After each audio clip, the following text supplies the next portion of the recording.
process. Everybody understands that. Why do it? It just feels good. It takes you out of yourself. And I keep saying this when I go on the lecture tour, which is when I was diagnosed the first time, which was almost 19 years ago, I had 5 little kids. My youngest was 2, and he was still eating one baby food, which was baby food carrots. It was like his favorite thing, even though he was eating regular food. And I remember going to the grocery store and reaching for the jar of carrots. And it was probably about a month after I had been diagnosed. And cancer was everything. I couldn't do anything else except think about cancer. And I was weeping all the time. And here's my baby. And I go to the store to reach for the baby food carrots, and it said, baby food, Gerber cancer on it. And I literally saw the word cancer. And I held the jar up, and I was like, what? Cancer in a jar? And that's the kind of tricks that your brain plays on you. And that's when I started doing a lot more artwork, and it just came very naturally. I don't think it was that day, but very soon after that I discovered that the only thing that was releasing me from this tremendous fear was when I was kind of absorbed in my own inner world. And so who benefits? All of this, obviously, I'm preaching to the converted, but in what I want to make a very strong case for, and Joan will back it up with some stories, is that it's not just for the patient. Any patient, almost any patient, who comes in for treatment of any kind brings somebody with them at some point or has somebody visit them. And so for those patients and their families, the artist brings in a normalizing moment. Not that they've ever made art together, but all of a sudden art allows you to kind of be who you were. You're not that patient anymore. So if you're a rough, tough, and I'll just tell this story, if you're a rough, tough Harley Davidson motorcycle rider, the artist, if he or she is going to find a way to bring that into the art making. And I bring up this story a lot when I speak. I worked in the first artist in residency that we did, which was at Lenox Hill Hospital, where I had been a patient. I worked for the entire 9 weeks of working there while I was off from school in the summer, and that's when we started this, with a man who had been an elevator operator on Park Avenue, and one of the residents found him collapsed in the elevator. And they brought him right to Lenox Hill, and it turned out he had a brain tumor that had been undiagnosed. So and it was an inoperable brain tumor, and he was going to die within 3 months, they had said. So he was in the hospital the entire summer, which is an unusual situation.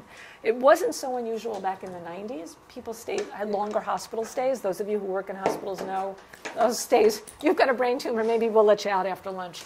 But I'm being facetious. But it's not a long hospital stay no matter what. So I got to know him very well. And here was a man who'd been an elevator operator, and his wife, who was, I thought, kind of like a health nut. She was always in her exercise clothes. Well, it turns out that they had both been bikers for many, many, many years, and were really very involved with Hell's Angels. And when he opened his hospital gown, he showed me about 40 distinct tattoos that had been on his body. And we spent the entire summer with me drawing the tattoos and he dictating the story of where he was and how he came to get it to his wife. So I bought a book. This was before I was into artist books. I bought a journal, and one side had the tattoo that I drew, that he painted. I drew it in black with an India ink pen, and his wife wrote the story, and she got a calligraphy book from the hospital library, which was a terrible library, but they happened to have a calligraphy book, and she did these stories in calligraphy. And when he died, this book was left for her. And it kept them busy the entire 9 weeks, and he died the week after I left. In 2002, we received a grant from the United Hospital Fund to measure the satisfaction level of both patients and staff of our programs in 6 hospitals. And of course, we wouldn't put it on our website, except that it was, the most amazing program ever with the most fabulous results. What we were most interested in was the fact that there were results of this study that we didn't even look to measure. And they were mainly from nursing staff who said things like, it's amazing, when the artist is there, no patient pushes the pain pump. And that is 100% true. We have never had a patient who's inpatient, who's on morphine drip, or morphine pump rather, work with an artist, and pump while the artist was there. So the benefit for the hospital that we see is that the artwork creates a bridge between the patient and staff. And we have a million examples of that. So you know, if you've been a patient yourself, you know the first thing they do when they come in the room is they check your bracelet and they say, Mrs. No, wrong patient, go to the other bed.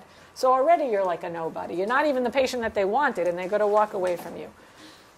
When somebody is creating artwork, it is so startling to staff, even when you've been there a long time as an artist in residence, that there is an innate curiosity. And you'll get somebody standing by the bedside for a few more minutes than they normally would. So that's already, for us, a benefit for the hospital, because you might get to know the patient just a little bit better.